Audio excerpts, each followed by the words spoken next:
real high-class stuff. It's on.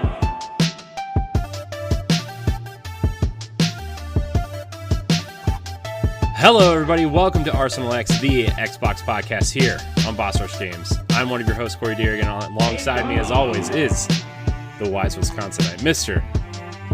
Street Kid, Jesse Douglas. How's it going?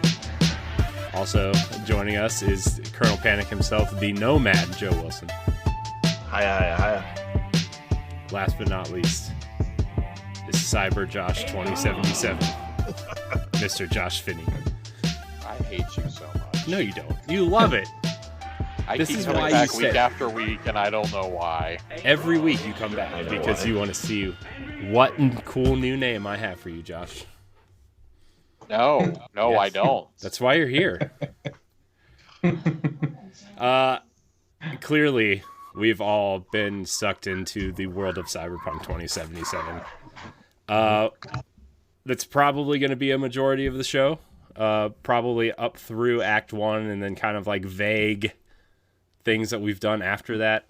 I got to tell you guys, I went from having kind of little interest in this game to playing I got it last night at 9 p.m. So in the last 24 hours, I've spent 8 of those hours playing this game. It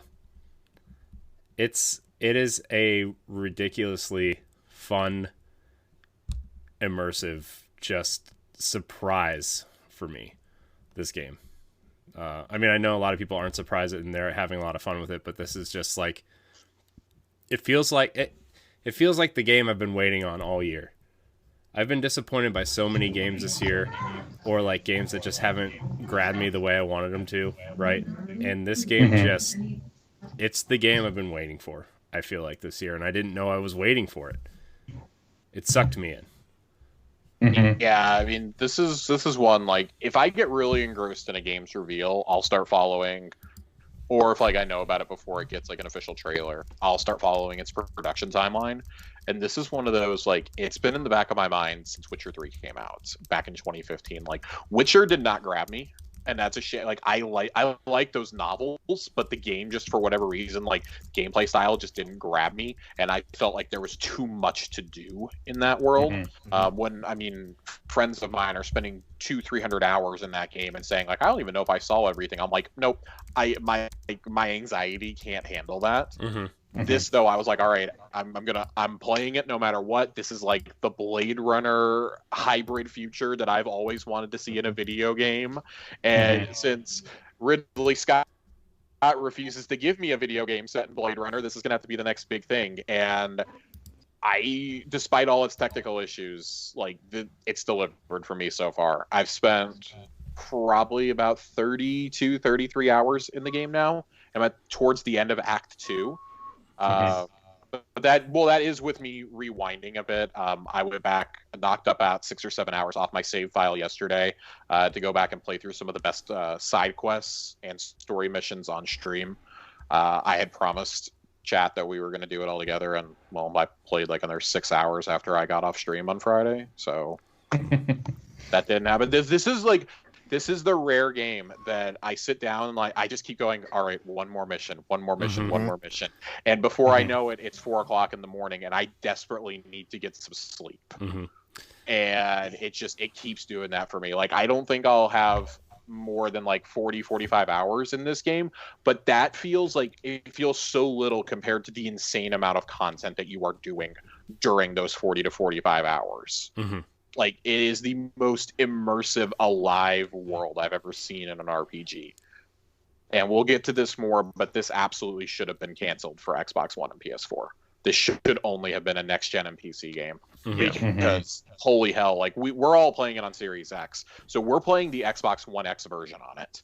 And it loads and runs better, like, kind of similar to how we saw with Destiny over the last month, but holy shit, the amount of times before yesterday's patch that this game has crashed on me it's unacceptable.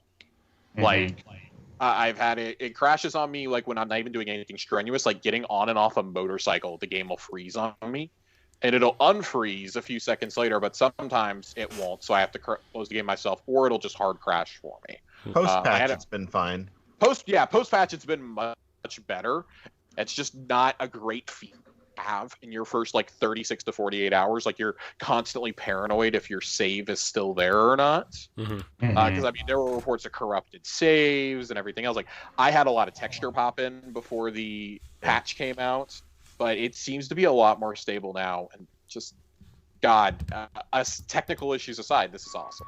It's an awesome game.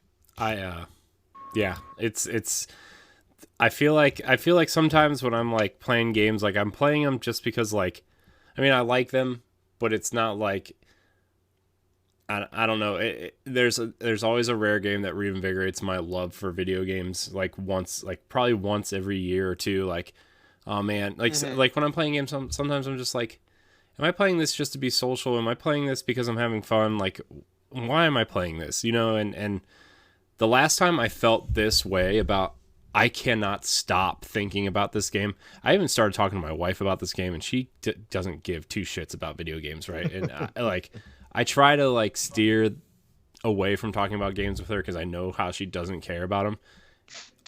I was talking about this game at breakfast this morning at 8 p.m. when I went to bed at 8 a.m. when I went to bed at 3 a.m. I have not stopped thinking about this game since I loaded it up. And the last time I can truly say I felt this way about a game was probably Breath of the Wild when it came out. And like I almost had that feeling with Assassin's Creed Odyssey, but then like you put 70, 80 hours into the game and then you're like, I don't know if I feel that way about this game anymore. It's a feeling that I haven't had since God of War. Yeah, it's there's something truly kind of special about this game, about how dense the world feels, about how alive the world feels when you're just like walking down the street and you see these vendors selling like food or whatever, and you just like, I'm walking to a main mission and I see this like police area roped off, and I go in and help the police for street cred, which seems totally backwards, but Yeah. I go in and apprehend the person, and then I get street cred, and like you get like 3 or 4 of those because crime is happening. You're like, oh, yeah, cool. So the most surprising thing in this game that's happened to me in my very short time playing it is that I had finished a mission, a very early mission, basically a walk out of a warehouse, and then I went back to my car. It's like the next mission is like over here, so I go back to my car and start driving down, which is basically like what do they call those? Where it's like where all the water runs, like it's a giant gutter for the city. Ditch. It's like a ditch, but it's like, I think there's a technical name for it. Like an irrigation canal. It's like it's like definitely like it leads out into the an water. aqueduct.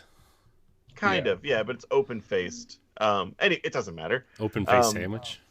So it's a good sandwich. God damn it. So I get back in my car and I basically just back it up because it's like I went to a wall. I went down like a place I wasn't supposed to drive, and I start backing up. And as I'm backing up, there's like a drug deal happening behind me. And then all the little red alerts start lighting up, and it's like I'm early on. I have like no guns. I just like walked out of a mission, so like all my stuff is basically like spent. I don't think I have any ammo left. So I just like start back. So then I'm like frantically. So I like I panic. Like that's how into it I was. As I start like swerving around them, and That's then I realize Colonel Panic. It's true.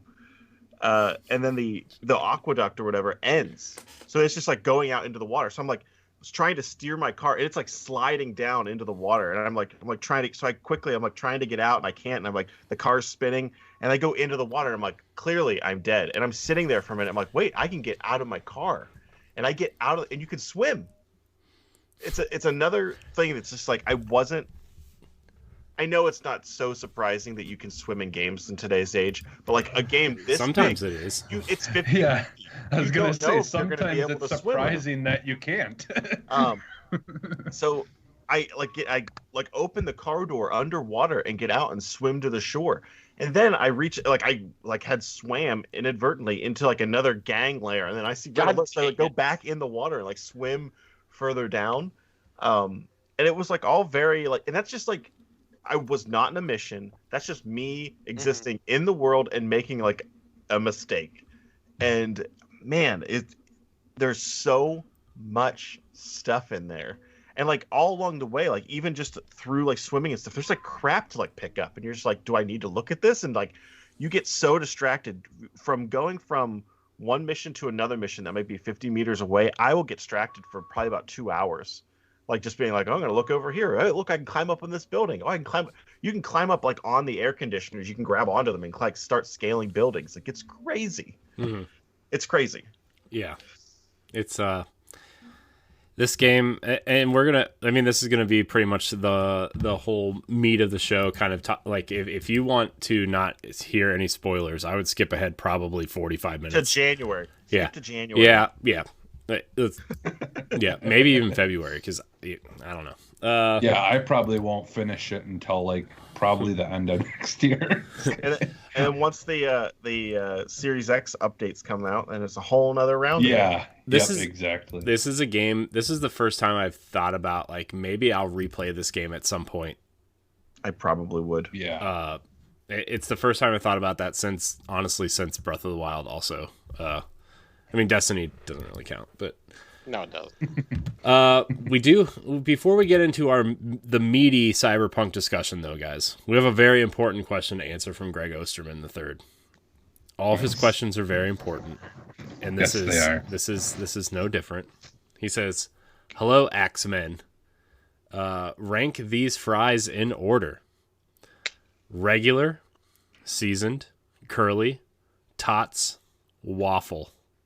I'm gonna pause because Greg, is the regular or seasoned the adjective? Like, do we have 6 fries to rank here, or do we have 5 fries to rank here? I think he's saying like a regular fry, and then also a seasoned so regular like fry. McDonald's, and then something with Lowry's on it. Yeah. Well, yeah. Obviously, or regular. like something like Checkers or whatever, where it's basically a regular fry, but it's Red the Rock, seasoning. yeah. I guess, but you can get curly, you can get tot and waffle all seasoned, and he forgot battered. Yeah, battered fries. Or you know, like crunchy fries, I think they're battered. What? Yeah, they're. You never had them? Is this a Pennsylvania thing? I don't. Maybe. I don't. That's across the pond. Our friends across the pond call them chips, Corey. Well, and there's also sour cream fries where they dip them in sour cream and then they. We're not getting into the weird stuff. There's also deep fried pickles and deep fried green beans there, Jesse. Yeah, but those aren't fries. They're all disgusting. All right. So we're just gonna go with 5 fries. Everyone rank just 5. I'll keep it simple. I'll shut up. All right. I mean, regular's got to go at the bottom, right? I mean, that's clear. No, that's very clear to me. Josh, you're wrong. It's very clear to me, right? No. You want me to go first? I don't care. Okay. This is a dumb segment of the show. I don't even care anymore. Josh, why are regular fries not at the bottom?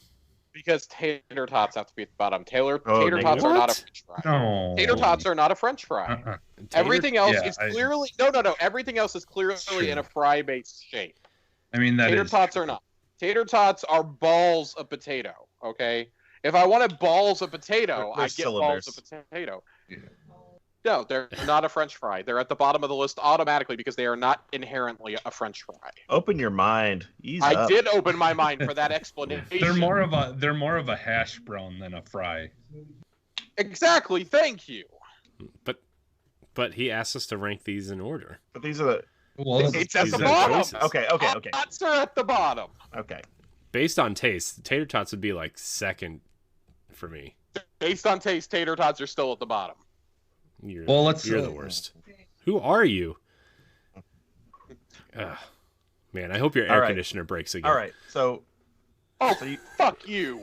So Josh, you said tater tots at the bottom. So what's your next not bottom? Hang on, I gotta pull the list up here. Oh, the rage was so strong for tater tots. I forgot about bottom to top goes. I'm gonna go tots. I'm gonna go seasoned. What? I'm gonna go regular. What? I'm gonna go waffle, and then I'm gonna go curly at the top. Sound like you described how you got dressed. Hey, listen. You know, 1 through 4, it's kind of a moot point for me. Okay, like I'll eat any of them. If it's in a fry shape, I'll eat them. But if you put any of those in front of me and say tater tots is also an option, I'm gonna go with the others over tater tots. In fact, if my only option was tots, I would probably pass. Like tater tots, I really got to be in the mood for those, or for like hash browns that look like a tater tot. I got to be in the mood for those. Normally, I'll just get French fries. I get French fries at 3 in the morning when I go to buy breakfast. Let me show you how this is done. McDonald's. No, because you're not going to put tater tots at the bottom, so it's not the right way. Well, so this is Taco an John's based question. Who the fuck is John? Taco John's. What is a Taco John? What is Taco John's? It sounds like I live in a state with real Mexican food, Jesse. I would actually call that it's like Tex-Mex because you live in Texas, and it's like Taco Bell. Or if I can't pronounce the name of the restaurant, it's real. And that's a lot of them around here. Wow, you're really It's white. like Taco Bell, but actually, believe it or not, other than the fact that you get a side of hash brown, the Burger King style hash browns with your meal, it's more Mexican than Taco Bell's is, though it's not quite as Americanized as that. But I would but be a it's little skeptical close. when you start saying tacos, then you say like fries, hash browns, and Burger King are all included in the, like. no, it's like set the mood. And y'all gave me garbage. I'm giving everyone. the hash browns that you get with your meal are like the ones from Burger King that they give you for breakfast. I don't. All right. So the order is, and now just to preface, I am a no ketchup fry eater. I don't eat ketchup either. Okay. Ketchup with fries is the worst. I live with the ketchup queen, So I would probably go seasoned, waffle, tots, curly, regular. Seasoned waffle tots curly. I can go Like- with regular. So here's the thing: I can go with regular being at the top. The only reason I have waffle no. so high. No. You haven't heard Oh. it. I started. Oh, it. Fuck you! I like. You know what, Joe? I thought you were crazy, and then I turned around and said you are absolutely correct. So Joe, say your order from top to bottom again for me, because I thought you were doing like me from bottom to top. Seasoned is number 1. Okay. Waffle is number 2. Okay. We at least we can agree there. Tots is next. Nope. Let me also say, I don't want any of those tots that are cooked in your stupid oven. I want tots that are cooked, deep fried, real tots. Like Yeah. No. Cook- Like cook if I'm gonna have a professionally. tater tot, it has to be deep fried, and I have to be in the mood for it. And then I would go Yeah. curly, then regular. Regular is last. Okay. See, me and you, Josh, are pretty close. The only difference with me is I think I prefer curlies over or no, you did pick curlies as your number 1, right? I did pick curlies as my number Okay. 1, and I'm kind of regretting that choice now. I see my love of the good curly fry, because a good curly fry is so hard to come by, my friends. Yeah, It's so why hard. is it- Arby's are good. Listen, if we're putting wedges in here, wedges are my number 1. Seasoned wedges would absolutely be number 1. about steak fries? Steak Red- fries would Red also Robin. steak fries would also be very high. Up. Look, when you go to Yeah, Red Robin like and you get Red that, Robin you just get are that made. that silo of Lowry's or whatever their version of Lowry's seasoning salt, and you just kind of like just pour it onto your plate and just kind of Listen, scoop it up with the steak fry. You cake it in Lowry's, and then you get extra campfire sauce. It's because true. we're not all fat enough. That's true. I get Campfire sauce is amazing. trust me, I'm fat enough because I get the garlic and herb seasoning stuff drizzled all over my fries. That stuff is so good. Like, there's a garlic aioli. I like the steak fries because they're very similar to British chips, and that's what I like. I love going and getting fish and chips at the pub. Like, yes, I'm Texan and I have a pub 5 minutes from my house. I like going there. You're not a real Texan. Dude, I'm not. I'm from Seattle, okay? His colors don't run. Yeah. Nothing more American in America than Texas. Corey, Corey, did you already do your potato rankings? I did not, but Give me your potato rankings, Corey. But this is the correct order. Okay. We got waffle fries at the top. Okay, waffle fries at the top. We got We got the seasoned fries second. Okay. We got the tots third. We got the curly fries fourth and regular last, because regular is like that's once you've had better fries than regular fries, you're never going back. The only time I go back a lot. So the only time that it's good to get regular is when you're going to McDonald's and you tell them you want it without salt, so then you can get them freshly made. I would also argue that McDonald's fries really aren't that great as an adult. Like their time to eat is like 13 seconds, and it's like scalding hot during that time. That's why I have to tell them no salt. They're fine. Okay, So listen, they're fine in a pinch. Okay. Have you ever seen a McDonald's French fry in the floor of your car? It could be a day old, or it could be 1,000 years old, and it looks exactly the same. You do not want that in your stomach. Death, taxes, McDonald's oil. Those are three things that are inevitable in life. I can't even tell you the last time I had fries from You McDonald's. wouldn't have the other fries. It's the basis for everything that follows. But I do agree. Like when I said regular, I took that as fries with nothing on them, like period. So I included my steak fries in there. I included my non-seasoned wedges. I included any form of a fry-based object that did not have seasoning or did not have a curl in it or something like that. Would you That's put how potato skins them so high in a fry? What is a potato skin a fry? That's more like a potato boat. Yeah, but I mean, like, you're so obsessed with the shape because, like, the wedge really is just a. The wedge is not a fry. You have a good point. When I talk regular fries, I'm not talking McDonald's. I'm talking Whataburger fries.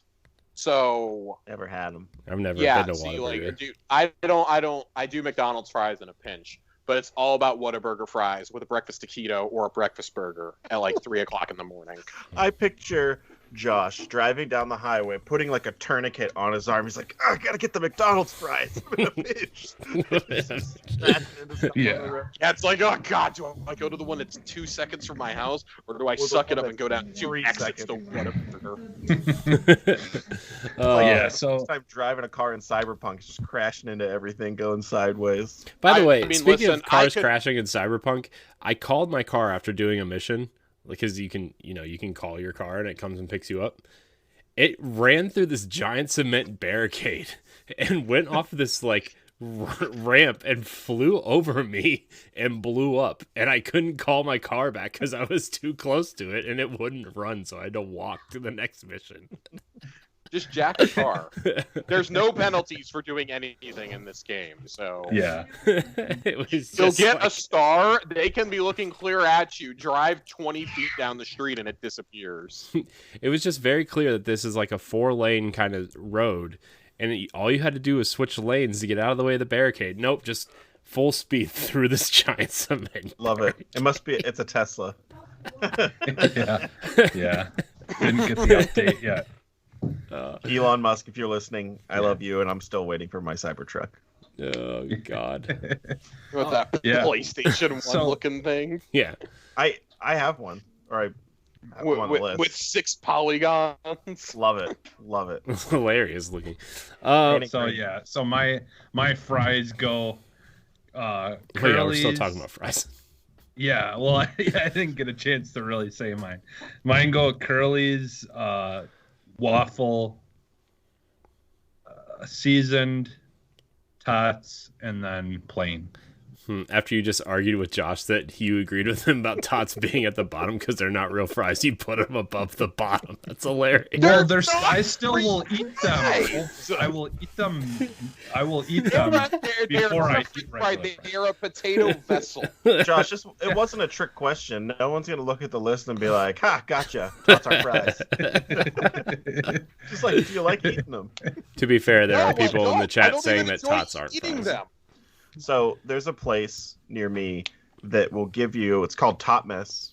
They'll give you a bowl of tater tots, put chili and a soft-boiled egg on top. It is delicious. Oh, it's with sour cream, of course. Yeah, I was gonna say. Josh, I started to lose. I could see it in your face. You lost me without sour cream. Sour cream is good, but now it sounds. What about good. cheese? No cheese? Yeah, listen. there's cheese and stuff. Sure. Me- Anything you would Me include and in chili. sour cream Okay. have a very contentious history. Okay, like it was a running joke on my very first podcast. Oh God, like The 6-7 demon years ago. sour cream. The demon sour cream. I hate sour cream so much, and I made a comment about it one day. How I got tacos with no sour cream on them, and I was very distraught to come home and find that there was extra sour cream on them and on my Crunch Wrap. It's very upset. I have not been able to live that down ever since. I do not like sour cream. I have warmed to it as I've become more of an adult, but I still do not willingly ask for sour cream on anything. If it's hidden in a taco or in a Crunch Wrap or a chalupa or something, I can do it. Other than that, get sour cream out of here. Just get it out. Just get it out of here. I tried for like 6 months to put it in like a burrito or something, like light sour cream, and then I just stopped. I'm like, this is. Now you are asking my me. God. You are asking me to take a bowl of tots, an object I already do not care for. Mhm. Put chili on it. Mhm. Okay, like Wolf Brand chili. No, it's like they make the Formally. chili, so it's not. An egg. Okay, Yeah, let's soft get to boiled. the crazy part. I was fine with the tots and the chili. Okay, fine. Then you put an egg on it, Yeah, and then you put sour cream on it. you bet. If you don't know, eggs go on everything. Jesus Christ! What is? Who hurt you guys? Who I don't know. hurt? The same guy that puts you on a Hey. pinch for McDonald's fries. It's fair. Who puts you? God. No, It's delicious. Corey, end the potato rankings. I can't handle this. All right. I don't know. Let's rank new potatoes. Potato skins, potato wedges. No, okay. All right. So this is Arsenal X, the Xbox podcast. We do talk Xbox on this show. Each and every Sunday night, live on twitch.tv/BossRushGames Live, we discuss the world of Xbox with our friends from around the internet. If you can't join us live, you can head on over to youtube.com/BossRushGames and podcast services every Tuesday to check out the show. Leave us a review on iTunes and rate us and subscribe wherever you listen. It really helps us out. You can also catch us on BossRushGames.com and check out our family of shows there as well. We got a lot of stuff going on over there. So here's where you should skip ahead if you do not want Cyberpunk spoilers for at least Act 1. Maybe I'll put it in the show notes, probably be lazy and not do that. So, whatever. We're talking about Cyberpunk. Cyberpunk is probably the biggest game of the last 2 years, it seems like. I would say. You could probably go as far as 3. I think the only one that you could argue with that on that basis would be The Last of Us 2. But yeah, I would agree. I think they're both so different. I would say Red Dead. Would be they up are. there, I'm too. I'm talking in terms of overall Yeah. fan participation. I think that The Last of Us definitely hit that and went above and beyond in regards to delivering with the hype. But that's a whole other point entirely. Yeah. Well, and to be fair, anyone who didn't have a PlayStation really wasn't, too worried about it. If they didn't, But see, I'm getting at it because every that's console. that's a game that sold Yeah. 5 million copies on one console in one Yeah. day. Mhm. Cyberpunk did 8 million across 5 8 million 6 platforms. pre-orders. 8 million pre-orders, yes, but I'm saying for me that yes, I understand the demand for Cyberpunk was insane, but when you only have one console you can play one game on and it's doing almost the same numbers, that's pretty impressive too. So that's the only thing I'm saying. It's that they both lived up, they both hit the hype meter out of the park. Nothing else measures with those. Yes. Yeah. So what did everybody start with? I started as a corpo. I think I'm the only corpo here. I wanted to play. If I ever play my dark side version, I would play as a corpo. I started as a nomad.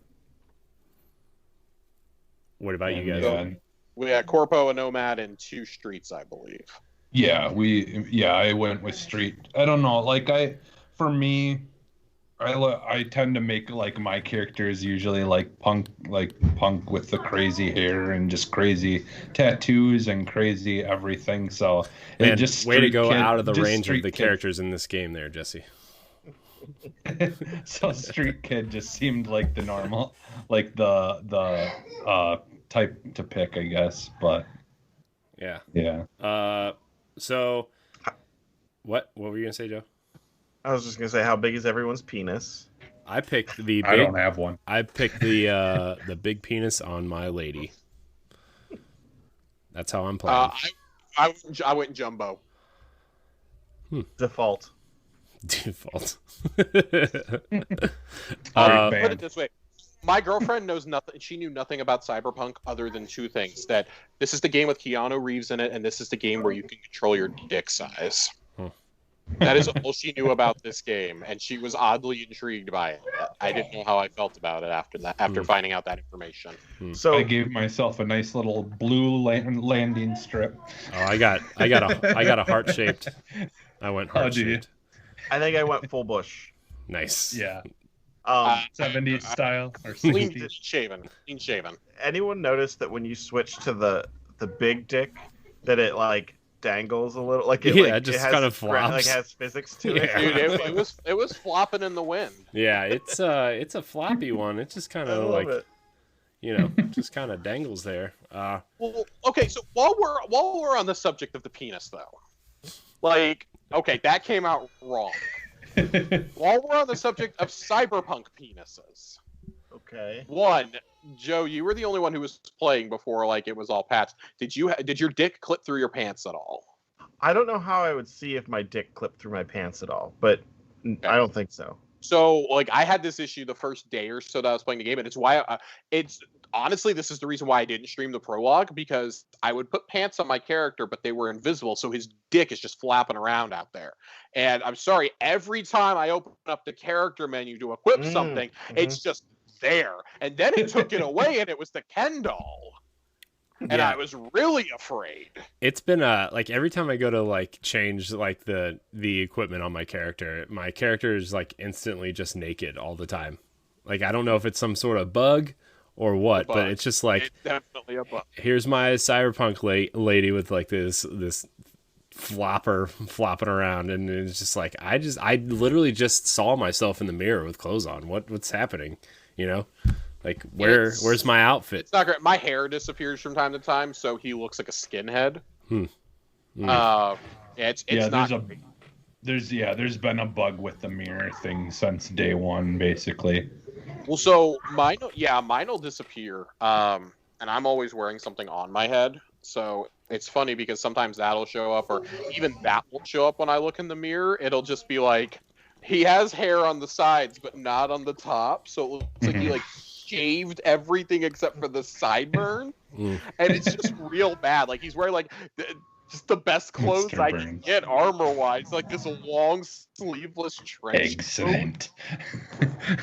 It's funny. I picked up a like I will go through my character when I pick up new clothes and obviously just equip whatever the max armor is. But I have a hat that gives me like a +5 armor or something stupid, but it's like a Jason Mraz hat. Yeah, I have that too. I won't put it on. Yeah. I'm just like, I have a cowboy hat on now. Nice. Right now, like I refuse to put any headwear on because like I specifically chose a hairstyle that I wanted to see, you know? And like every time I put on like a hat or something, it changes the hairstyle. I'm like, this isn't the hair I chose. I want to see my cool like 2015 Miley Cyrus shaved side head, and like the hair just kind of flopped over, you know? I want to see that. I want to see my pink and blue, you know, side flop. I would argue that was more of a 90s haircut. Well, you know, Jesse. Anyways, so I'm playing as a lady person. Are you guys playing as the male V or the female V? Because I heard I picked a female because like I heard like a lot of the dialogue and stuff changes, and let me tell you, there's a lot. The term "bitch" is thrown around quite a lot. Yeah, it's interesting. Whenever I played Mass Effect, I played through as FemShep, and so anytime you see Mass Effect, I think of FemShep, and when I see Mr. Shep, what's the other one called? I know it's FemShep. Is it just Shep? That's not fair. It's Mr. Ship. That's Mr. Shep to you. Whenever I see Mass Effect and I see him, I'm like, what the fuck is that? I'm like, oh, that's right. People could play as had another choice. So whenever this game was coming out, I'm like, I'm definitely gonna play as the lady. Like I just assumed that I would. Like when But you then hear when the it came- character named V, like V just sounds like a. Vagina. Oh well, that's not where my head was going. I was just like, oh well, that V sounds like a nickname for a girl named like Vicky or Victoria or whatever. Like you just call her V. Yeah. So. And I thought I was gonna play as a lady. And then for whatever reason, when it came time to create the character, I was like, you know what? I'm gonna play as myself, like in this game. Like I'm just gonna try to like be me. So I made a character that looks as much like me as possible. They got the 6-pack abs right, so that's good. Good. All right. But so I'm playing as a boy, and he looks like me. My second playthrough, I'll probably play through as a lady.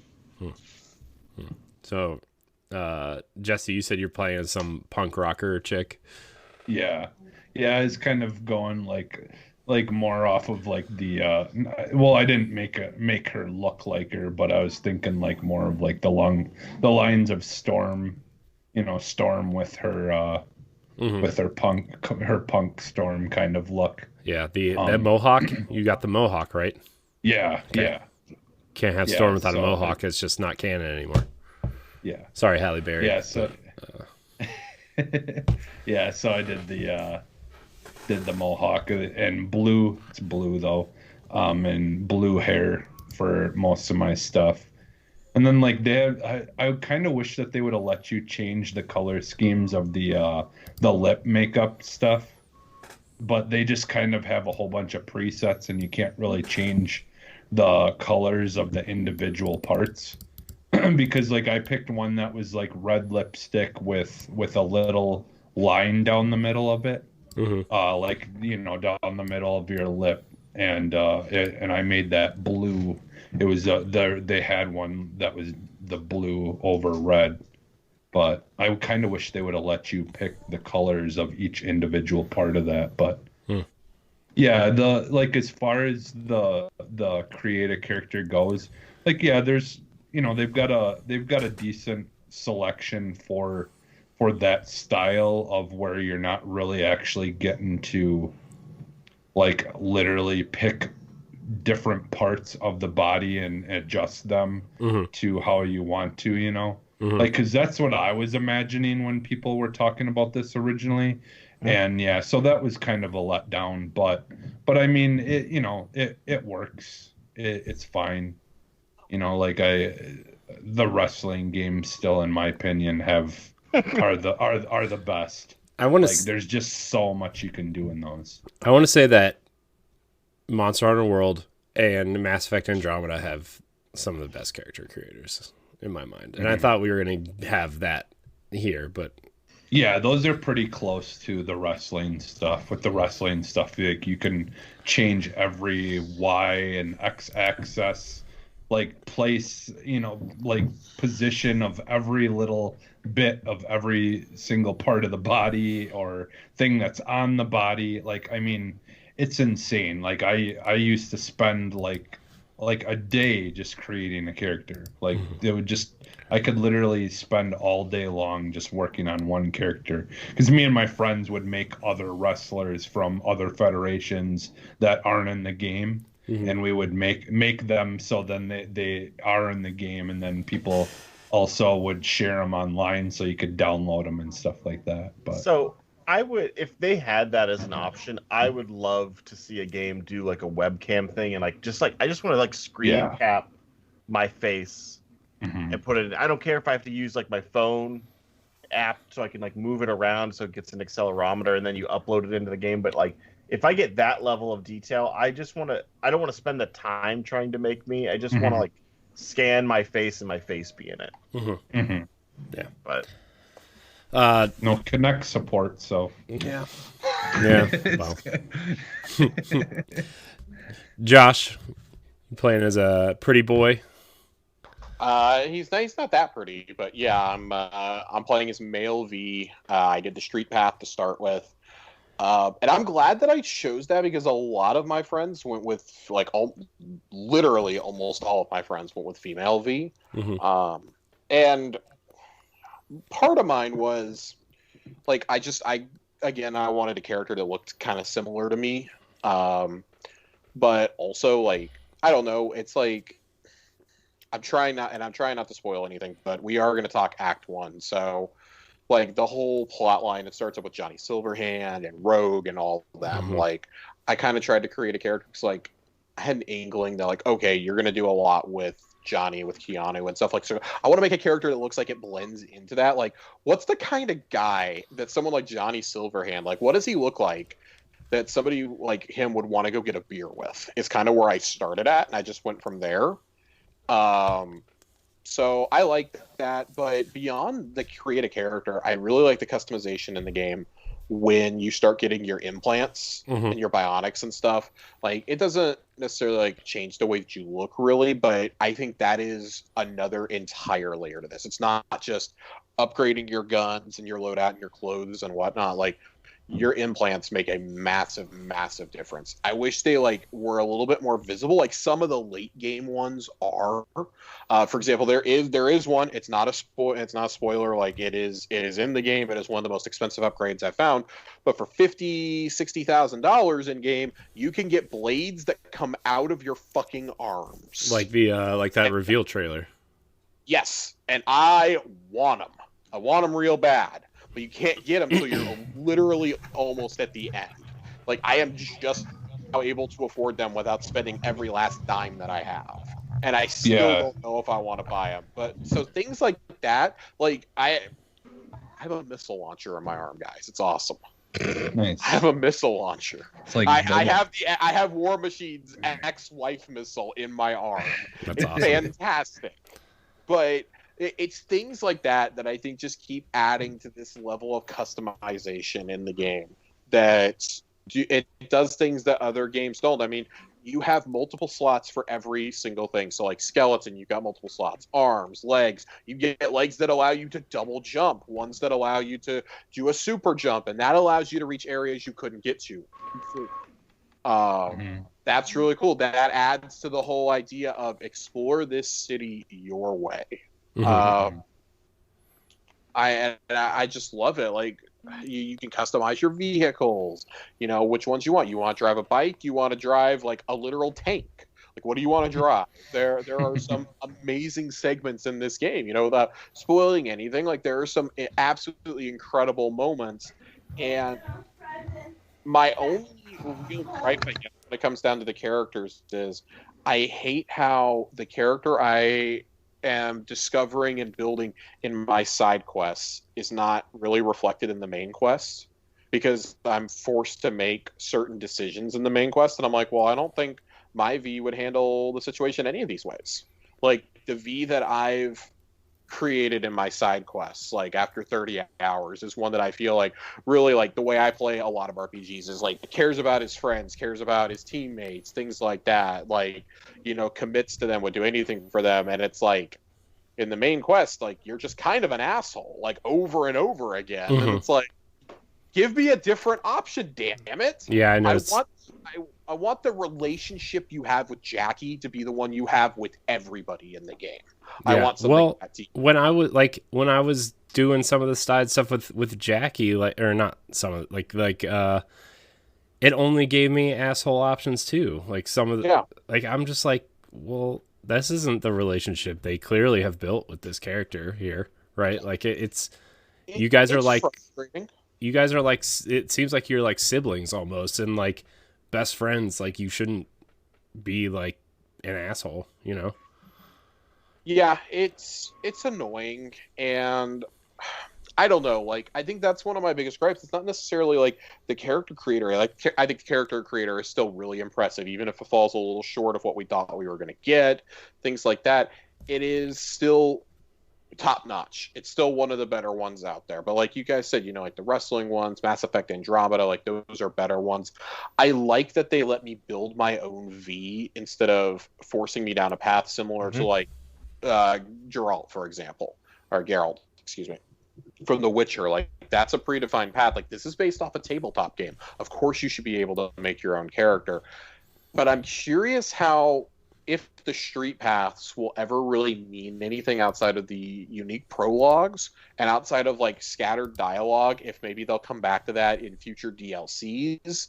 Like, I hope they do, because I was like, oh my god, like this seems really cool. Like, this seems like it's gonna be really unique. And after the opening 10 minutes, it didn't seem unique anymore. It didn't seem like it mattered. I have heard that depending on what path you take later in the game, only certain things are available if you have one of these paths. So, okay. like, So I know for sure that with choosing the Nomad path, there are certain characters that I will get to interact with that neither of the two of you will. And I assume that they would do that for the other ones as well. Mm-hmm. So I'm almost certain that you might not realize that you're given an option that nobody else has, but I am like 90% sure you will have something like that. So that's interesting that you say that, because I hadn't heard that yet. So I like hearing that. And I'm kind of curious now who you got to interact with that I didn't, because there's an entire side quest line with the Nomads that I've wrapped. It's my second favorite quest line in the entire game. Like, so far, it's my second favorite. And it has one of my two favorite NPCs of like the last several years. I think I got to interact with quite a bit of them and do some pretty crazy shit out there. I'm kind of curious to know, like, so like a lot of my experiences have been I get unique dialogue in certain, especially as I get farther into the game. I feel like I'm getting more and more dialogue choices for street level, especially when it comes to like talking to net runners, people like that. Man, if that's the case, I'm going to end up doing another save, and I'm not happy about it. I don't really want to play through the prologue again. Yeah. But the side, like, so I guess, like, while we're talking about characters and characterization, like, one of the things I was trying to hit on was I don't think that there's a really good connection between the side quest and the main quest. Like, they operate completely independently of each other, which is a little funky. Like in a lot of other RPGs, like things that you do in side quests or main quests will affect and vice versa. And here it doesn't seem like that really happens. Like, everybody's just urgent whenever they call you. Like, I need you right away. I need you right now. I need you right now. And there's been one quest where I've had a consequence. One. And it was one at the very beginning of the game, and that was it. I've never had another consequence for ignoring something or for a dialogue option I've given or anything. Yeah. But the side quests in this game, like, well, I don't know if we could talk characterization without talking about how stellar some of these characters are. Like, we know that a lot of the side plots started as things that they wanted to do with the campaign and scrapped. And there's two, maybe three side plots that I've encountered so far that I would definitely agree feel like they were originally part of the main quest, and they since have not been. But at least one of those characters is still very, very much tied to the end of the game. And I don't know, like, I think you at times have really stupid side quests in this game. Some of the gigs are really dumb. You have to go do some of the cyber psycho stuff. Like, that's like mini bosses, like full on mini boss. But then you also have really dumb things like having to find automated cars that are on the loose. And when it's things like that, like, I don't want to spoil any of those because some of those are genuinely hilarious. It's like, this is funny, but it's really taking me out of the otherwise like great immersion of this world. And it's like, I get, like, not everything, it doesn't need to be completely dark and brooding. There needs to be some funny stuff, but I don't know. Like, what do you guys think? I know that y'all aren't really out of Act 1 yet, but in terms of, like, side characters, like, has anybody in particular in Act 1 grabbed y'all's attention? I mean, I think there's one that grabbed it for all of us. I mean, besides Jackie, I forget what her name is, but the girl with the green hair that gives you the the brain what's it called, the brain dream, brain dance, we all love brain Judy. dance, yeah. Just for Judy, and then the her, I'm assuming her girlfriend or her partner or whatever. That whole thing was cool. Vic is pretty cool. I've enjoyed the interactions with Vic, who's the fixer, the ripper, or whatever they're calling him. yeah. Yeah. He's cool. I was really intrigued by the whole tower kind of mission, like watching them kind of talk and hiding in the server closet thing and trying to get, like, that whole mission was cool. And the way that this was kind of part of the showing at either E3 or one of the things where, like, Dex, like, when you go into his thing and say you don't have the chip or whatever, and, like, you go into the bathroom and you either have the choice of, like, stepping away or breaking the mirror or whatever, and you walk out of the bathroom and you're like, he comes out and, like, straight up tries to murder you, right? And, like, the whole sequence of you crawling out of the dump or whatever was really cool, and I don't know, this whole opening act has, like, sucked me in, every part of it, like, literally almost every single part of it. There's even, like, you're waiting to see Dex, and there was a bartender that you could have this whole half-hour conversation with about, oh, how long have you worked here? How do you know everything about Dex? Like, how do you know the people that are working for him? Like, there's that type of thing too, that's just like, man, I could just sit here and talk to these people, and they have full dialogue trees. It's fascinating how, like, it's those things that, like, despite, like, the bad kind of dialogue stuff, like, if I hear the word biz one more time, or deets, or, like, all these words that are just shortened for no reason, that just makes you want to rip what's left of my hair out, like, would you say it's sus? Corey, there's one more word you're going to get real tired of hearing the deeper and deeper you get into this game, and that is the word delta. If I have to hear them say delta out of there one more time, I'm actually going to rip my headset off, because I'm so tired of every single mission. Somebody says it. Yeah. Somebody says it to me. It's like the dialogue. Some of the dialogue is definitely like, oh, we're really trying way too hard here. But like, outside of that, like, outside of, like, the dialogue, it's like the world itself is so intriguing, and just, like, you go in, like the, what's his name, Adam Smasher or whatever, like, the big robot dude that's just, like, it's just a head on a mech suit, pretty much. He's just like, it's really I don't know, man. There's so many characters and, like, that I've interacted with so far that are just, like, super interesting, and then when you do the whole Joe, this is the part that you're probably about to get to, the whole Johnny Silverhand mission where you're playing as him, and you meet Rogue and who's the other girl that's with them, that's, like, they're Spider Monkey. Yeah, Spider Monkey are just like that. Like, Rogue and Spider Monkey are super cool characters too, and I'm really into this game. I can't wait till the show's over so I can just go play it for, like, an hour or two before I go to bed. So, yeah, well, I mean, I guess when we're talking about NPCs, I want to specifically take a second to talk about Johnny, because this is something that it didn't bother me at first, but it's been wearing on me the deeper and deeper I get into the game, the more I spend time with it. They put, and I understand why, you paid this man probably a king's ransom to be in your game. There is way, way too much Keanu Reeves in this game. I'm at the point where if I could mute every time that Johnny Silverhand talks, I would mute it without hesitation. I'm just so tired of hearing him listen. It's always, and this isn't a spoiler. I mean, like, based off the trailers we've seen, the footage we've seen of him, it is always condescending. It's obnoxious. He's got his mind on one thing and one thing only.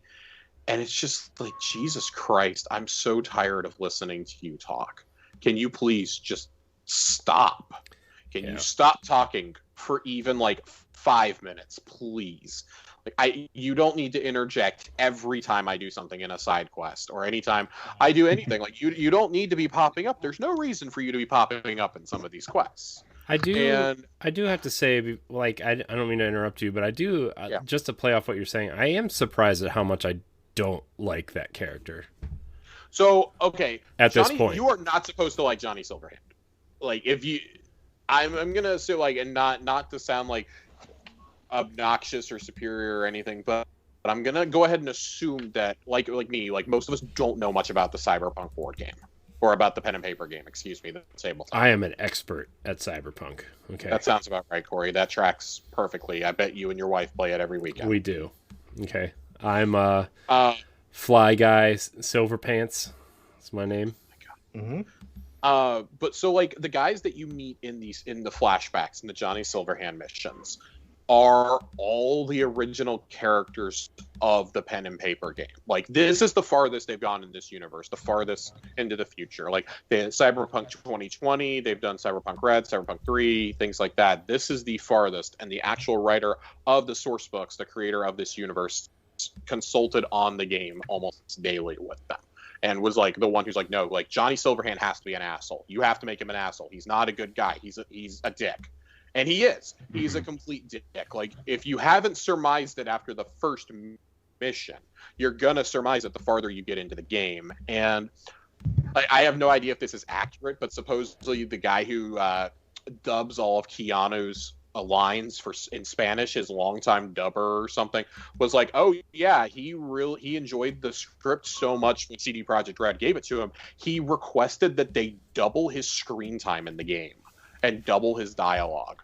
And it feels like that's what happened, frankly. Like, I was already feeling really winded, and then I read that interview, and I was like, holy crap, this is ridiculous. Like, I enjoy it, but there's a point when I like understand part of the charm is he's supposed to be a loser. You're not supposed to like this guy. But like he's more myth. Nobody knows who the real man was, and you start finding out who the man was, and you're like, "Wow, this dude has some serious issues." Like you start finding out his backstory. You find out, what he did even before the events of the flashbacks. Like, whoa, like this dude is super messed up in the head. It's a fascinating character study, but we're not supposed to like this, and that's so off-brand for a Keanu Reeves character for us to not like him. We think of him as Neo or as John Wick. We don't think of him as an asshole.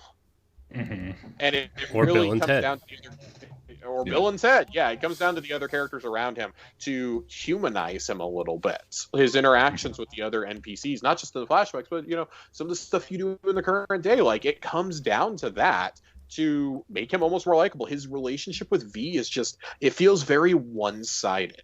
Mm-hmm. And that's when I say that I don't feel like it's the same character I've developed in my side quests. The interactions with Johnny are mainly what I'm talking about. Like, there are times when you are given only the opportunity or the option to be an ass to people. And not just Johnny, but in general. And it's like, this isn't who my character is. I'm going to need you all to give me, like, take one of these 5 dialogue options you gave me and make one of them where I'm not an ass. Mm-hmm. Mm-hmm. That's my issue with it, I think.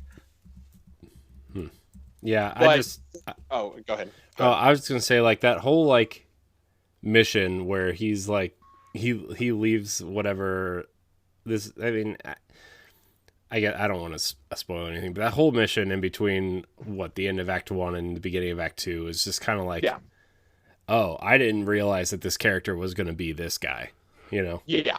So. And a lot of people did.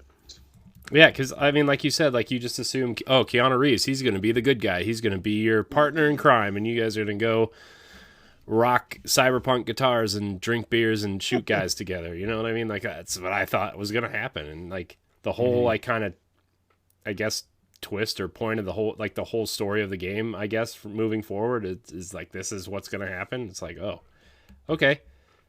I guess I got to change what I think of this right now. So, yeah. But for every Johnny Silverhand in the game that annoys me, and I want to be really clear, like, the character may annoy me, but I feel he's obviously a phenomenally captured character, phenomenally acted, line delivery, everything. I still think he's really well written for the most part, even if he's just there to be a dick. You also have incredible other NPCs that will affect your endings going forward and your romantic choices. 2 NPCs in particular, and three NPCs in particular stand out to me in the game, outside of Johnny, and that's Johnny and Jackie. Like, I'm not going to count either of them. And you'll meet 2 of them over the course of the main quest, and one of them is a side quest. You can actually miss his entire plot if you don't go do it. but that's River Ward. He's an investigator with the police department. Judy, of course. We love Judy. Everybody loves Judy. If you don't love Judy, check your mind. Get out. Get out. Turn off the pod. And my personal favorite in the game is Panam, who's one of the nomads. And each one of their quest lines are just so incredibly unique to who they are as a character and what their personality is that you can't help but love them. Each one of those plot threads requires a completely different way of playing and interacting and talking with them.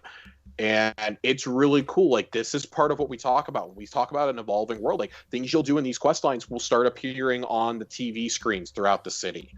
When you're on the elevators and they're like their little stealth loading area, it's like you'll see them on there. You'll hear about it on the radio. When you boot up the game, you'll see them talk about it. And I think that's just really, really cool. Things you're doing are affecting the overall world around you, even if they were just a side job. And they're not really a side job anymore. You did an entire side plot without knowing it. Yeah, and like I think that's all really cool. Like, speaking of side characters and stuff, like I like.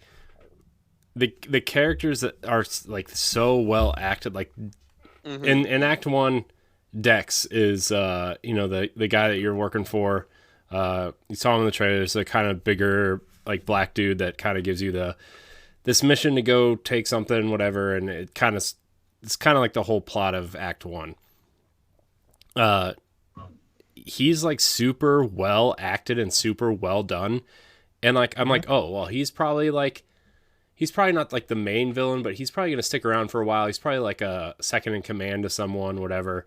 And like at the end of Act 1, like when you're crawling out of the dumpster, like straight up just gets shot. And, like I was like, oh, well, he was so incredibly well acted and animated and was such a force in this whole first act that it's like, oh, well, I can't wait to see like characters that give you a 20 to 30 minute or 20 to 30 hour kind of story arc. You know what I mean? Like it just, I don't know what this game's trying to say in terms of like messaging or anything, if it's even trying to say anything at all sometimes, but like what these actors are given, it's incredible. Like it's every person that I've interacted with so far feels like I don't know.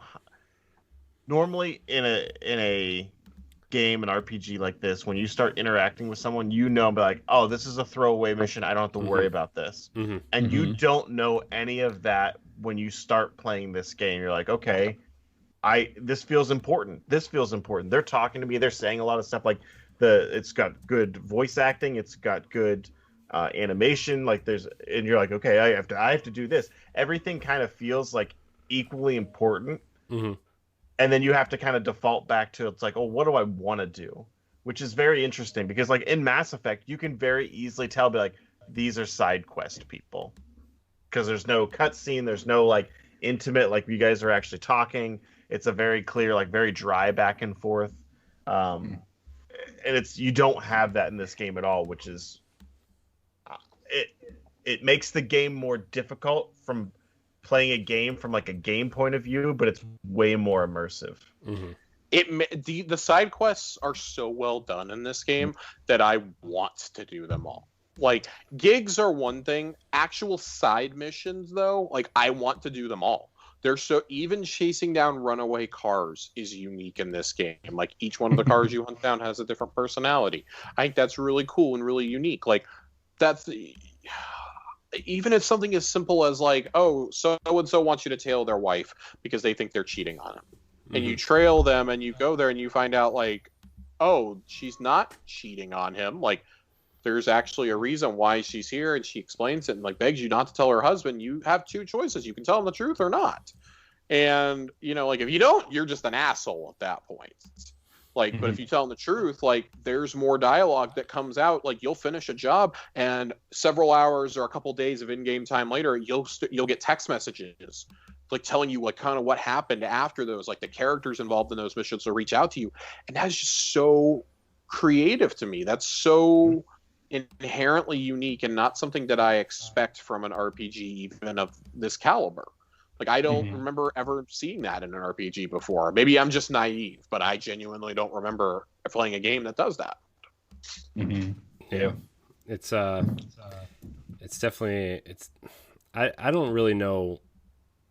I'm still like kind of just floored at how much I'm like really just already invested in this game. Cause like when I play an open world game, like you look at something like Assassin's Creed Odyssey, which is probably the last huge open world game I put a ton of time into, right? Like I was invested in like Cassandra as a character, but like Joe was saying, like you play some of these games and like you go to do the side missions and like these characters, like some of their mouths don't even move, right? Because like, oh, well, it's just a random side quest for this random side character and you got to go kill like 20 soldiers or whatever and come back and deliver the cheese that they stole from them or whatever. You know what I mean? It's just like, I'm just like even at the beginning, like the first mission when you kind of like, after you do the tutorial stuff, you go in and you're like going into this place and you're trying to find this woman, and you go in and you have to like fight your way through her apartment building and you see these two bodies in the tub, right? Like that's, and like you're carrying the body out to her balcony so the medics can come and take her away and fix her or whatever. And it's just like, man, I've never been so invested in like a start out mission in my life. It was, I don't know. It's been incredible. It's been an incredible experience, and it's just like reinvigorated something in gaming for me for somehow, you know. They found a good way to not have.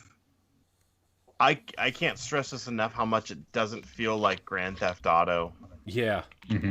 From like an open world perspective, and almost every open world always goes back to like GTA. Like think of it, it's like GTA, but this, like even Red Dead Redemption is Grand Theft Auto in the Wild West. Grand Theft Auto with horses.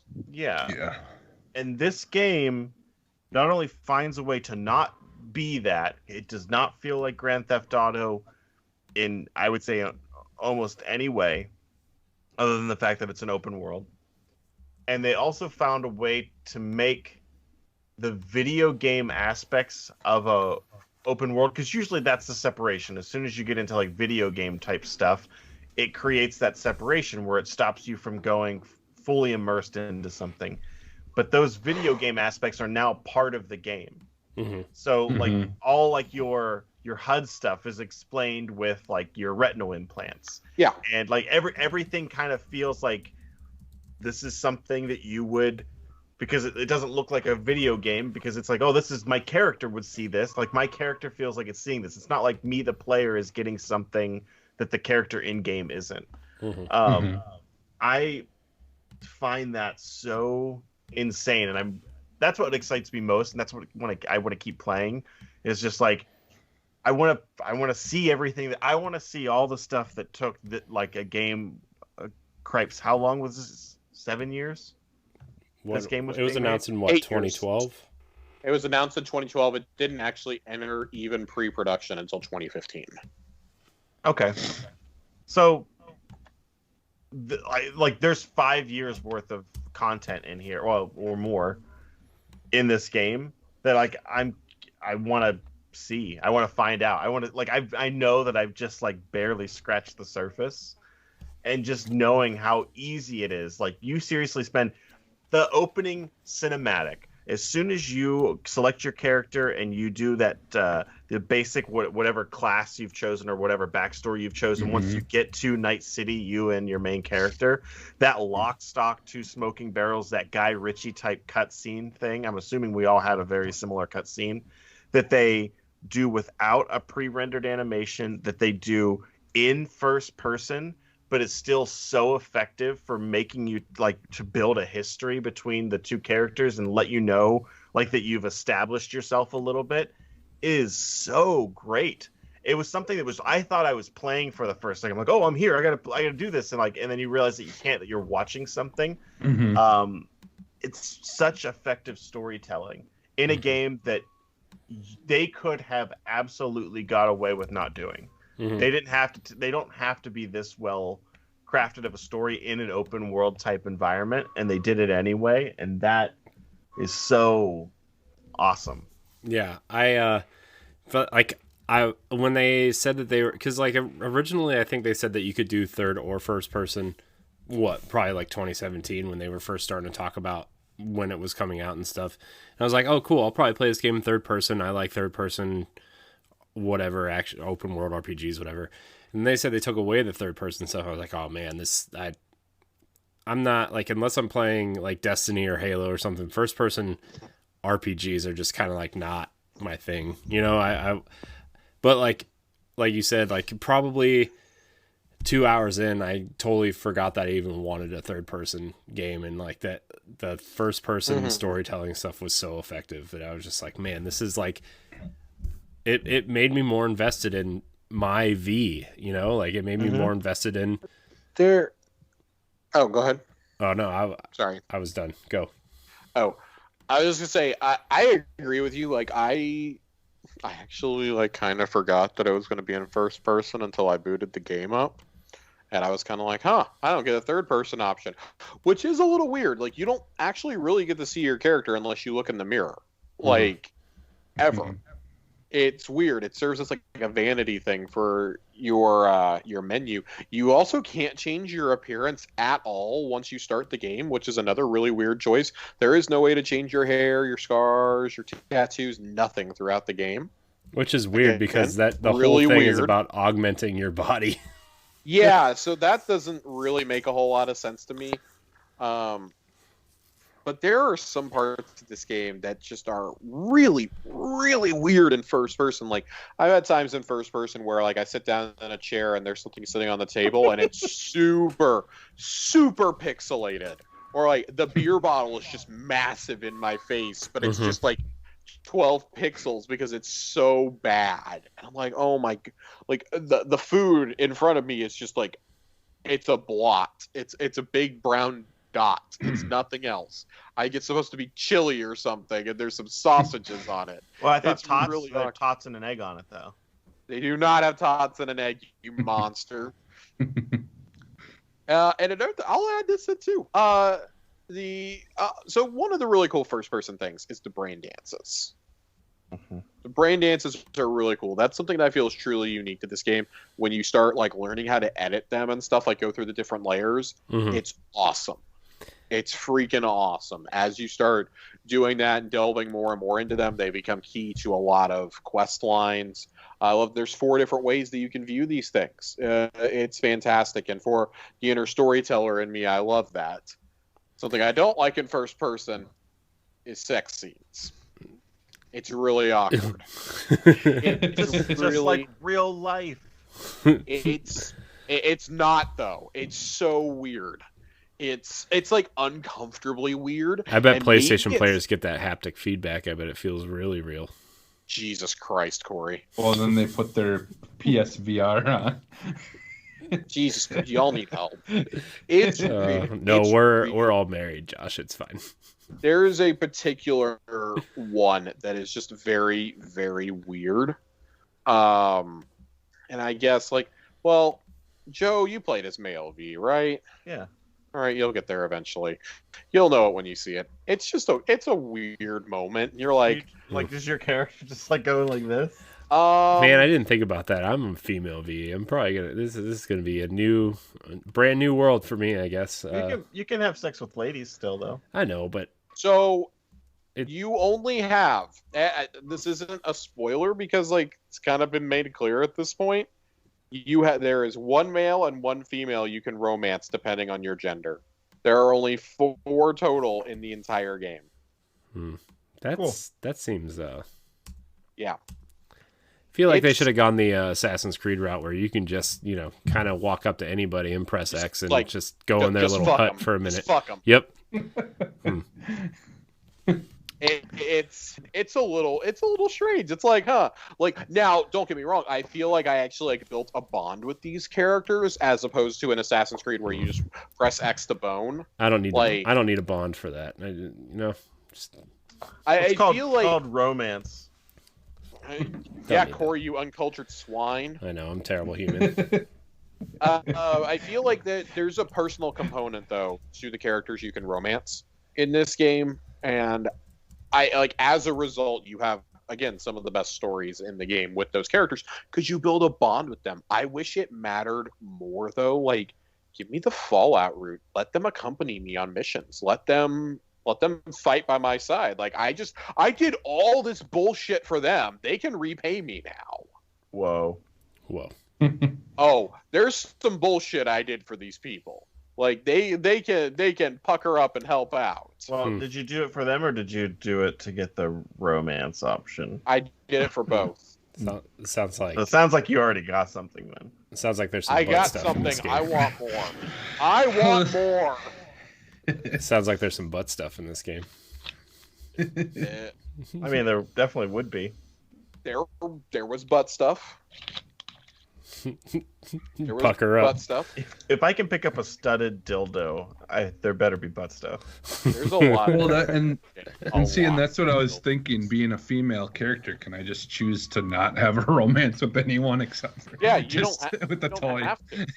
No, you don't have to. Like that's the thing. Like it doesn't force them Oh, okay. on you. It'll always give you another dialogue option rather than Okay. initiating the romance. Because I mean, it's Oh, like any okay. other game. You got to jump through. Like you got to do skill checks and things like that, speech checks throughout their quest lines in order to get that option.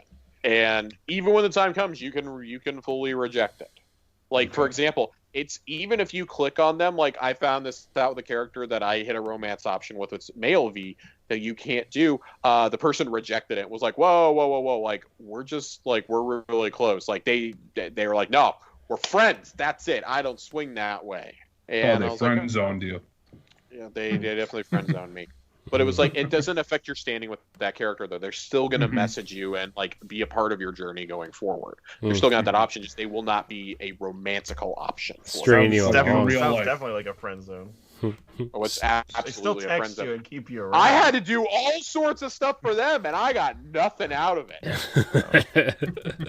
I don't think Josh knows what friendship is. I think anyone listening needs to message Josh and Josh let needs him some know friends, what guys. Selfish feet. Follow him on Selfish Twitter feet at just wanted the Josh_Finn. money at Send that him point. some nice friendly what DMs. friendship is to you. Mm-hmm. We need the Is that going to be next Mortal week's Kombat question, ending. Greg? Yeah, probably. It's not food related. I'm down. What, with it. Yeah. what, Yeah. what foods personify friendship for you? Mm-hmm. Mm. Anything and everything. Spaghetti and meatballs. Pizza, Little Debbie. pizza, Little Debbie's cake. ice cream. Yeah. Pizza and ice cream. What are you, a 12-year-old child? I once. Sure. That was the best. All right, so is there anything like I know Josh, you brought up some things to me in our DMs that like there's some things that kind of rubbed you the wrong way. Is there anything that you guys are just like, I can't believe this is here, or like I'm not feeling this part of it or whatever? Driving. The driving is ass. I understand that, and I don't know if this is true or not. I assume that if I get a better car, and I assume that is there like an advance for driving? Like, is there like an RPG element to driving? It does not get better. I heard that motorcycles are way better than cars. That's all I've heard. I will only drive motorcycles now. Okay. I tried driving a sports car and I had the fuzz after me. So that's the one thing. Like when I got in, now I have an Elite Series 2, and I play almost only first-person shooters or shooters. Mm-hmm. So I have my triggers set to like no pull to them. It's just like off or on. And let me tell you that like I tried to drive the car and it just like spinning and just sliding all around. Like, okay, I need to take these triggers back a little bit. And you really like have to like, you can't floor it. And I get that that's like a realistic element, but also like it's a tough argument to sell. It's like, hey, the driving is super realistic. But like, yeah, but I got like cables coming out of my fucking arms and I can plug into a computer and like scan cameras with my mind and turn them off and on. Like maybe I should just drive a little bit better, right? Maybe that would be okay. It's rough. I rough. definitely don't like the driving. The bikes handle normally, I feel. So it was deliberate to make the cars shitty. Yeah, the bikes are definitely the way to go in this game if you can do it. Other than that, I just suck it up every time I have to drive a car or a delivery van because they're just awful. I think that's like part of the charm of it almost is like it's so bad. I've never had a game other than Skyrim encourage me to use fast traveling so freaking much. But by God, you did it, Cyberpunk. You did it. I fast travel or ride a bike everywhere because driving a car is simply not an option in this universe. I haven't fast traveled yet. You have like Mass Effect terminals, right? Yeah. Ooh, that sounds... One thing I will... So, Corey said I brought up some stuff in our DMs that kind of rubbed me the wrong way. For me, one of the things that really kills the immersion is some of the in-game ads. Some of the billboards that are just like plastered in your face. There is one in particular that is really bothering me. And I guess I would be less bothered if there was like... So we had to add an epilepsy warning into this game because the original brain dance sequence was real bad. Like it was a lot of flashing lights. It was giving me a headache.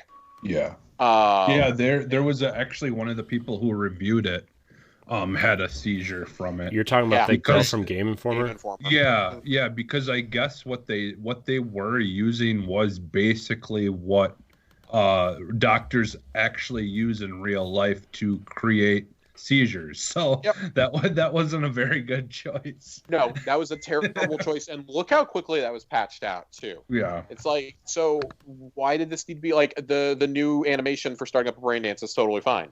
One of the ads in the game though makes light of suicide. And I understand that this game is trying to be like, oh, you live in a super, like just a super edgy world and stuff like that. And it's like, all right, like, listen, finding the dildos like on every street corner is taking me out of the immersion a little bit, but okay, that's something I can kind of laugh at and just ignore. When it's a big fucking ad that's just plastered in my face, though, I'm like, really? Did we need an image of a guy putting a revolver in his mouth and a line basically saying, don't let this be your corporate legacy, and it advertising buying pills that seemingly would kill you instead? That's some dark shit that I don't think needs to be in the game. Like, there's a line between being edgy and like presenting something like in a realistic sense, and then there's something like that I don't even think belongs in the theater of the absurd. Like, that is going to be triggering for people. Like that, and there's no sort of warning when you start up the game. Like, hey, there may be some sensitive content in here, and I get it. Like, we're buying a rated M game. Like, there's gonna be stuff in there, but that's just like something to me. Like, it feels just so wholly unnecessary that like I stop and see that, and I'm like, well, I think that's gonna be it for me for tonight. Like, I don't know. Like, maybe I'm just a really sensitive person. I don't think there's any sort of logical reasoning behind putting that in your game. Like, what would it hurt your game to remove that? Yeah, that's or like when movies. Some of the energy drink ads you see too that like seem to poke jokes at transgendered people. Like, I don't. Like, that kind of shit, like, why does that need to be in? It feels like they're pandering to a real specific audience with some of this stuff and not thinking of a bigger picture, or just being like, oh, we're just putting this in here because we can. It's our game. We're going to be edgy. Like, imagine if the energy you had put towards writing those billboards or those ads had gone towards, like, working on some of the really shitty dialogue y'all gave to Johnny, or that you gave to some of these other NPCs. Like, imagine if we could have fleshed them out a little bit more and not worked on billboards that are just obnoxious and take me out of the otherwise great time I'm having in this game. Yeah, that's like when they have like rape scenes and stuff in movies, and it has nothing to do with anything, and it's like, did that really even need to be in this movie? Because it didn't serve any kind of plot or, reason for, or, just sex too in general a lot of times. Like that will just be thrown in movies and have no real plot or reason. But yeah, like, so I completely understand what you're saying, because yeah, too many times things like that will be thrown in there, and like you said, they sell it to us as being edgy, and it's like, no, it sounds just kind of more like lazy, like just couldn't come up with something else better to Right. Yeah, to put there. I haven't really seen any of like the suicide stuff. Like I've maybe I just haven't been looking, right? To be fair, it is easier to ignore them, but like once you've had it pointed out to you and like you see it after that, it's like, oh well, I'm gonna keep seeing this, like, because now I'm aware that it exists, Yeah. The only ad that I've been seeing that's like really like this seems kind of you're doing this because I think you think 12-year-olds are going to play this game at some point too. Like I saw this one call, it just said MILF Guard. And it was just like this woman in a cowboy hat with her legs spread open and just like, I'm like, okay, okay. No. So, all right. Well, do we want to talk about anything else about this game? I know we've been talking about it for like an hour. The gunplay is better than it looks. Yeah. Just yeah. Bear with it. I was also leveling up your character greatly increases the gunplay. Mm-hmm. Yeah, I was actually surprised at how well the game felt shooting. Like I was like, oh, I don't know, am I gonna get like some kind of weird Fallout type shooting here because it's an RPG? But no, it was actually like surprisingly well done. So. What did you guys do with your stats in the beginning? Did you just even them out? Yes. Okay. I put most of mine in like body and the one that makes you like move faster. Okay. I think it's resilience. Maybe. I might have dumped an extra one into body or into whatever the top one is.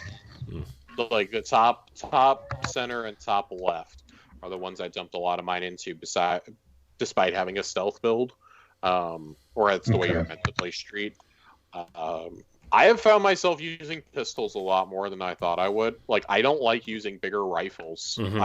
Outside of like, I use a precision rifle a lot though, and I found a good power shotgun. But I mean, again, it took me like 20 hours of playing to find good weapons that I wanted to use, that I wasn't just rotating for whatever the highest DPS I had was, and actually like, trying to do a build. And like one of the things I really like about the weapon system is if it's a rare or an iconic weapon, you can dismantle it and you'll have the blueprint automatically. You can craft an at-level version of that gun, which I really like, because then that means nice. like, oh, cool, like there were some perks that were special to this gun and I don't have them now. Like they weren't even acquired through mods, they were just special to that gun. Well, or if you picked it up off a named enemy or something, like now you can pick it up and, oh, I can recraft this. That's really cool. I can bring it back 20 levels later.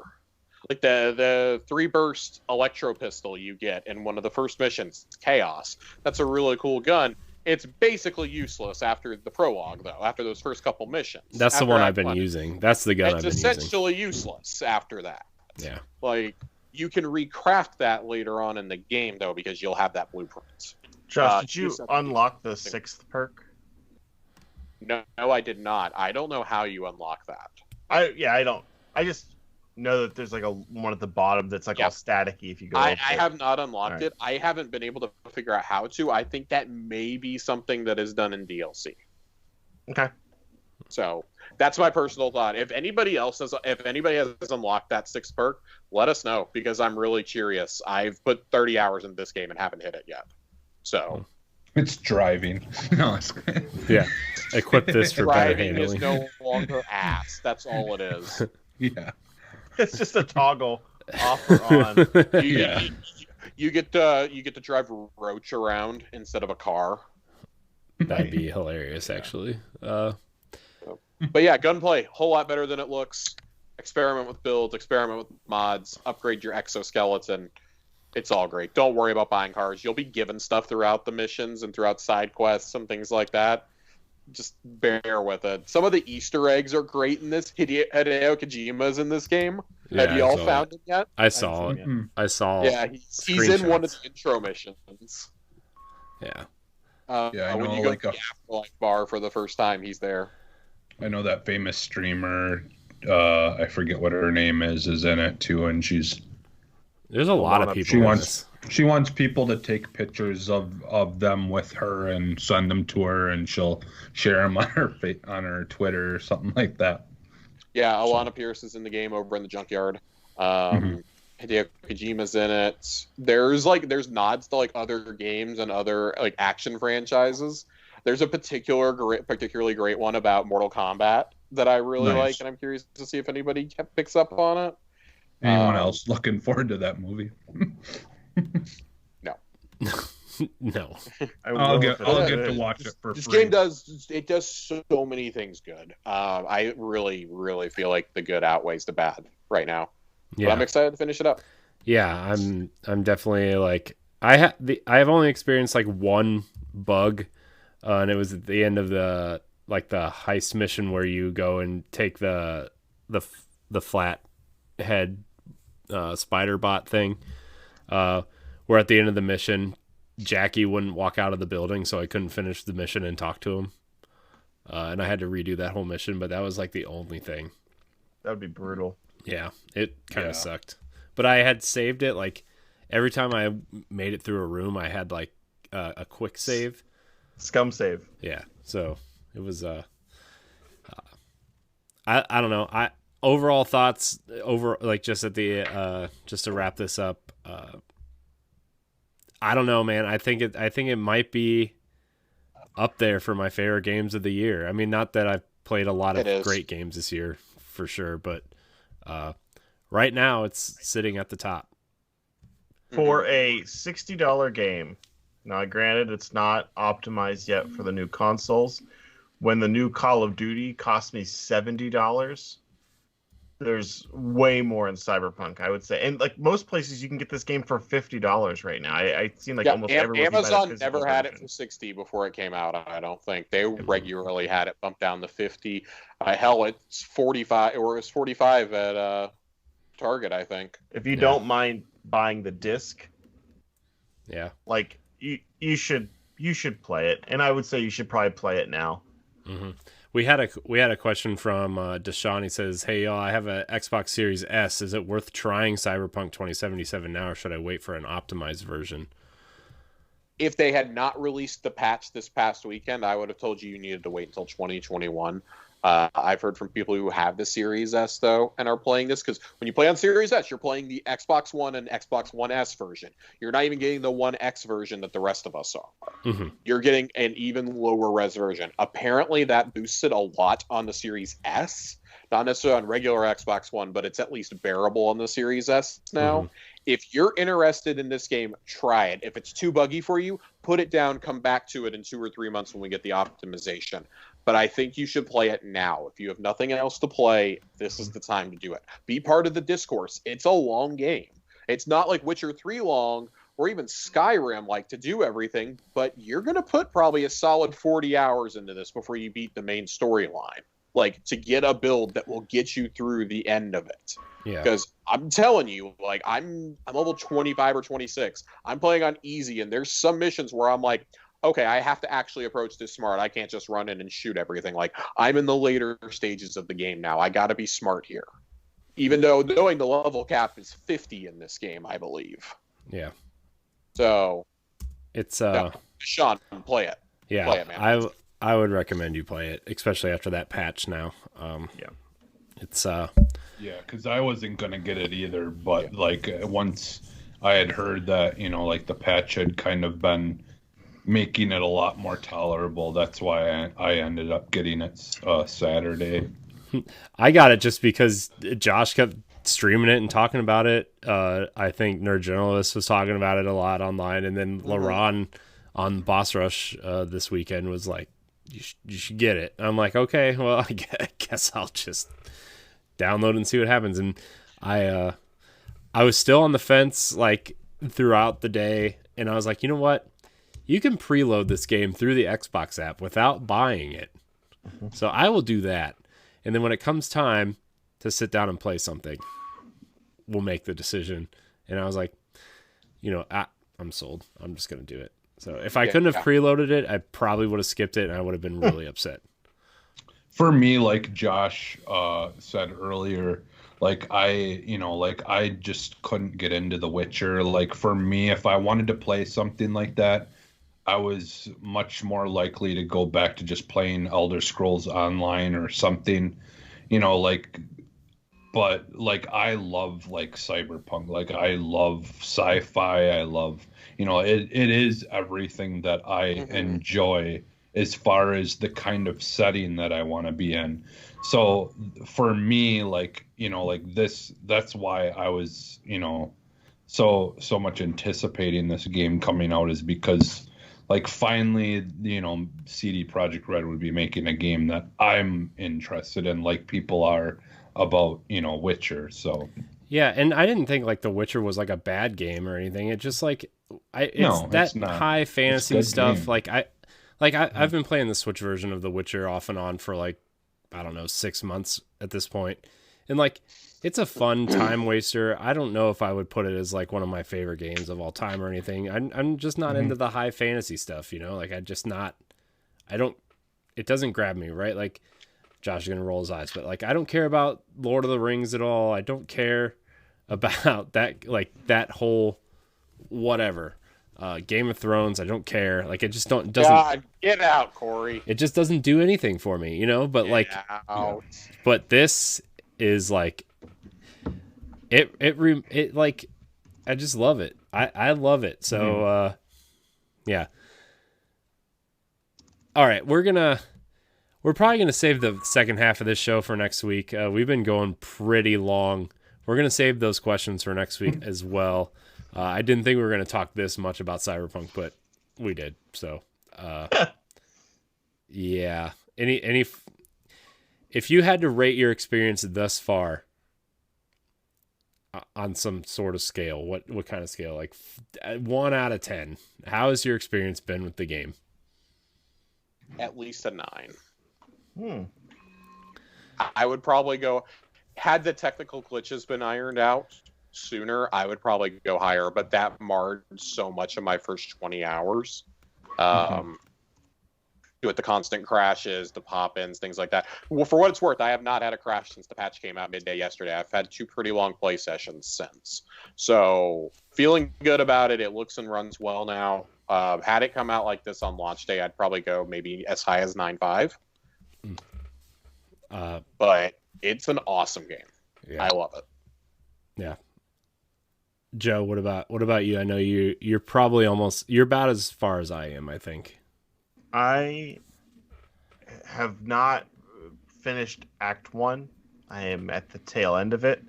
So I would say I'm on the cusp of I'm on an upward climb. But right now, I would say a 7 out of 10 without playing much of playing probably 4 or 5 hours. Yeah, and I'm so early in it that I really can't give it much of a rating. Like, like for me, I love the setting. I know that much about it so far, but like, yeah, I literally haven't even, done the first mission. I just talked to the guy, made a character, talked to the guy that I met and, as my character. And then I'm supposed to be going and stealing a car or something. So that's but that's as far as I've gotten. I've talked to the guy that's going to give me a ride or whatever, but yeah. So I don't really know. I don't, I'll find out though. Yeah. Probably. I don't know if tonight for sure, but man, I just can't wait to go play it right now. So, yeah, next week we'll talk about some of these Game Awards announcements and stuff. There's a ton. Corey, you're gonna make me wait an entire week to talk about the return of Perfect Dark? I mean, do you want to talk about it now? Perfect Dark is back. That's all you need to know. It's back, baby. Left It's 4 finally Dead is happening. Left After 4 Dead 2 years finally getting. rumors, it's happening. It's true. That is fair. So, all right. I want to thank everybody so much for watching and or listening to this episode of Arsenal X. You can find us live on Sunday nights here on Boss Rush Games Live. If you want to listen to us in your ears, you can listen to us 2 days later on Tuesday mornings on your podcast service of choice and YouTube. You can check us out on bossrushgames.com as well as our family of shows. Jesse, where can we find you? You can find me almost everywhere as Phantom MXS. Joe. You're going to want to check those show notes. Follow me on Twitter for any of my adventures. I'm not spelling it for you this week. I love Joe's face every time he tells us to check the show notes. Like you can see the gears turning in his mind. He's gearing up to say it every time. It's very true. It's very true. And I just start laughing. Every time I'm thinking about it, I'm like, God, I should fucking change my Twitter name so it's easier. Like, the whole point is to connect with people, and it's like, good luck. Yeah. You've made it. Read the notes, you noobs. The name is way too clever for any good to come of it. But it's so good though. Like it's so good. I like it, but it's definitely I don't know. Whatever. You can't change it. What it is. You can't change it now. I'm living with it now. Already. I made these podcast backgrounds already. You cannot change it. Josh, where can we find you? On Twitter and Twitch at Josh_Finn with 2 N's. We're playing Cyberpunk, and then hopefully we're wrapping up before Christmas so we can start Assassin's Creed afterwards. Assassin's Creed, real good. Put it down to play Cyberpunk. Just gonna throw that out there. Cyberpunk was better. I mean, so far, yes, it is. You can find me at IamCorinHD on Twitter and Instagram. I've also been thinking about changing my Twitter handle because that is it's a mouthful as well. But we'll see. We'll see what 2021 brings us, gentlemen. We're only 2 weeks away. Yeah. 3 weeks away. Yeah.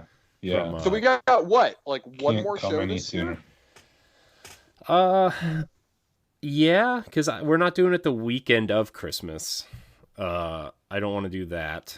And then like that first week back, we'll do our Game of the Year discussion. Yeah. Probably. So, yeah. You can follow the podcast on Twitter at ArsenalX Podcast. We appreciate it if you'd like, subscribe, share, rate, and review, and tell your friends about us. It would really help us out. We really enjoy Listen to Tower Casuals on Thursday nights. Yeah, that too. If you're into Destiny, you should check that show out. I love this show, guys. I love hanging out with you every Sunday night. It's a blast. Yeah, It it's is fun. I do get excited throughout the day, like this day of, maybe the day before. I'll think I'm like, I should talk about that. I'll make sure I bring this up. It's weird. Yeah. We got to play and talk about that Gears 5 DLC next week. Oh yeah, we should probably do that too. Because But that drops tomorrow. tomorrow, a Monday? It drops on a Monday? I believe it drops on a Monday. That's Yeah, because that's an actual story drop, right? yeah, That's the expansion or whatever. So yeah, the Hive Busters. So yeah. And it's free if you have Game Pass Ultimate. that is true. That is true. Yep. Hive Busters expansion arrives December 15th. So by the time you're listening to this in your ears, it's out. Go play it if you're not stuck in Cyberpunk land. So I want to thank everybody so much for watching and or listening. And until next week, we love you. Happy Hanukkah. It's on. To our Yeah. Jewish listeners. Goodbye. Bye. What's the matter? You hurt? Hey, bro.